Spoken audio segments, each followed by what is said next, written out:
பொடித்திற்கு படித்து கொண்டிருக்கும் அனைத்து மாணவர்களுக்கும் வணக்கம். என்னடா நம்பர் எழுதியிருக்கேன்னு பார்க்காதீங்க. 1098. இது என்னன்னு தெரியுமா?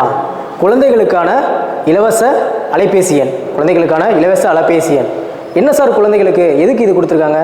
குழந்தைங்க வந்து ஒரு கஷ்டத்துலேயோ துன்பத்திலேயோ பிறர்கிட்ட வந்து எதாவது மாட்டிக்கிட்டு இருக்கும்போது அவங்க தொடர்பு கொள்வதற்கும் இல்லை அவங்க வந்து பிரச்சனை இருக்கும்போது அதை பார்த்துட்டு மற்றவங்க தொடர்பு கொள்றதுக்கும் இது கொடுக்கப்பட்ட நம்பர் தான் 1098.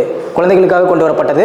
இதை வந்து கொண்டு வந்தது வந்து தனியாராக இருந்தாலும் இதுக்கு நிதியுதவி கொடுக்கறது அரசாங்கம் தான் கொடுக்குறாங்க. புரியுதுங்களா? இப்போ இந்த இலவச எண் வந்து பார்த்தீங்கன்னா 24 மணி நேரமும் 24 ஹவர்ஸுமே நம்ம தொடர்பு கொள்ளலாம் குழந்தைங்க பிரச்சனையில் இருக்கும்போது.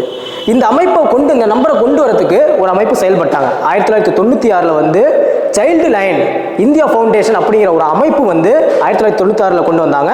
அதன் பிறகு 1098 அப்படிங்கிற ஒரு நம்பரை இவங்க